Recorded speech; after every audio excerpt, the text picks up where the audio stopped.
our lives, we've been told to go to school, get good grades, get a good job, and you'll be set. How's that working out for you? I'm TaVona Denise, physical therapist turned life and business coach, and I'm on a mission to help you create a life you love and a business on your terms.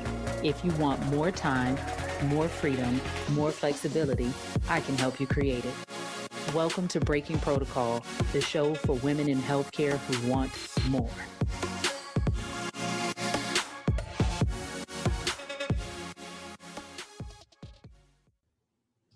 Fear, failure, discomfort. It stops so many of us from getting what we say we want in life. And when I ask people why they haven't told anyone about their business or launched their program or increased their prices, they say, I'm afraid, or it'll be uncomfortable. Like, that's a good reason not to do it. Sometimes they say, I tried it before and it didn't work, or my favorite, when it comes to business, oh, I've been working on my website or I'm making a course, which feels good in the moment, like you're being productive, but you haven't done any of the things that would actually lead to getting clients or the income or the impact that you want.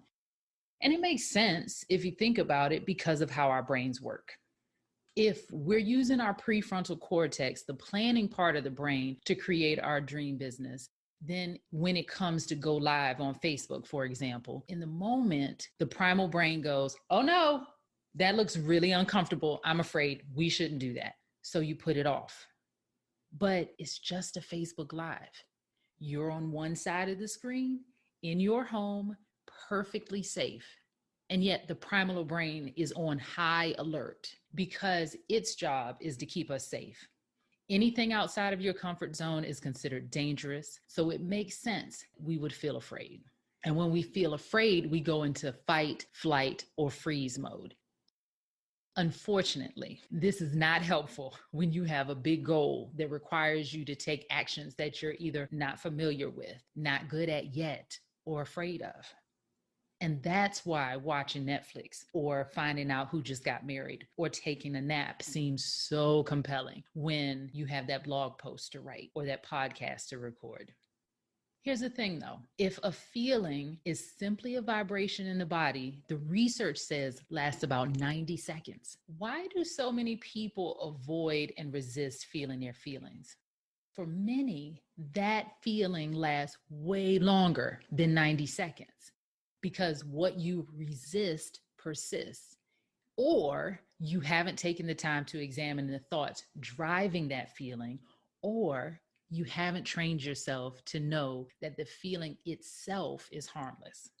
It's kind of like when I used to work at the hospital and I would do stair training with patients after a knee or a hip replacement. You could literally see the terror when I opened up the door to the stairwell. Their eyes would get wide. Some would start sweating. Others would start hyperventilating. And what's interesting is they hadn't actually done anything yet, but their primal brain was screaming, danger, this is gonna hurt. We can't do it. We just had surgery. Our legs can't hold us. And they became afraid of the mere possibility of pain. And the funny thing is, when I showed them the technique, they were like, oh, that didn't hurt as bad as I thought. Or, yeah, that's how I was doing the stairs before surgery anyway. But the tensing and the anticipation of potential pain they created in their minds was far worse than the actual experience of going up and down the stairs after the joint replacement. And it's the same thing with doing things in your business. So, how do you learn to be with the feeling and not tense and avoid and distract and resist it? I finally got this for myself the other day. I was outside of a restaurant waiting for my order when a bee started flying around my arm. And at first I freaked out. I was like, I'm going to get stung. Why is this thing bothering me? It's all these other people around here. But I knew enough to not swat at it. But I also wouldn't stand still. And it also wouldn't leave me alone. So I took a deep breath. I decided to stand still. And within a few seconds of me doing that and just watching the bee, it flew away. Feeling our feelings is a lot like that. The thoughts I was telling myself and the squirming I was doing was causing more problems than when I just stood still, watched the bee, and breathed. So, how do you begin to teach yourself that the fear, the discomfort is harmless and that you can handle it? Enter the courage jar. I started teaching this to my clients because they would say, just tell me what to do and I'll do it. But when it came to actually executing on the plans that they created, they just weren't doing the things. So we know from the model that the reason that we either do or don't do anything is because of how we feel. We also know that the only way to reach our goals is to take massive action. So the clients were good at planning, but terrible at executing. Why? Because the plans made by the prefrontal cortex were being hijacked by the primal brain when it was time to take action. So what you have to understand is the primal brain is incredibly strong in the moment, and all it wants to do is seek pleasure and avoid pain. What this looks like is having a plan to publish a blog post where you tell people about your program, for example. And when it's time to publish, your primal brain will kick in and you will 100% not want to do it. Doing almost anything else will seem better than doing that because of the thoughts you're having, but more importantly, because of how you feel.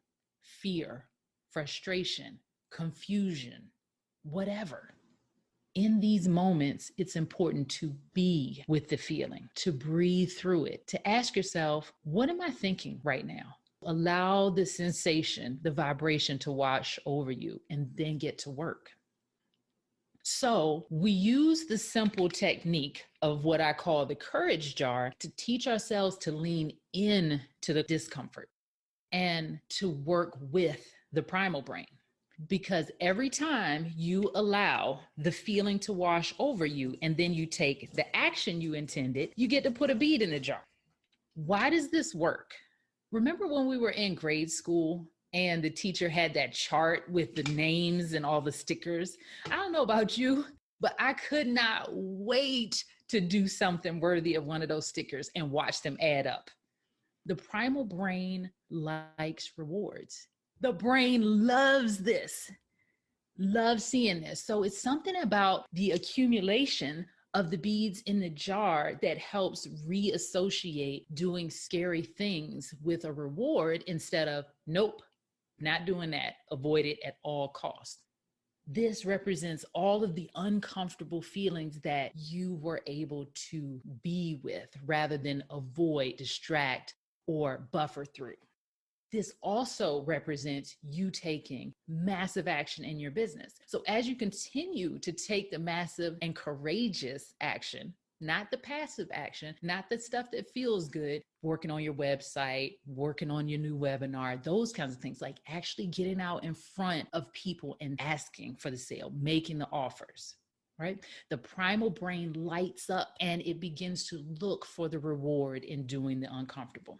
It also strengthens trust with yourself. The more beads you get in the jar, the more you can teach yourself that you can trust your word. The more you can trust your word and honor what you said you were going to do to move your business forward, even if it doesn't produce the result that you wanted, you strengthen that bond with yourself.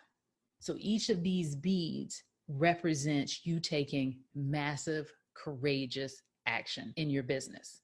So here are the steps for you learning how to lean into the discomfort. Step 1, brainstorm all the actions you'll take to achieve your goal. Step 2, as you're about to take action, notice how you feel, especially if you feel yourself resisting taking action. Step 3, allow the feeling to wash over you. Breathe and be with it. Step 4, place a bead in the jar when you allow the feeling and you take action. And then step 5 is just a repeat. The goal is to get 100 beads as quickly as possible. By doing so, you will have taught yourself that you can absolutely handle discomfort, which is the currency of your dreams.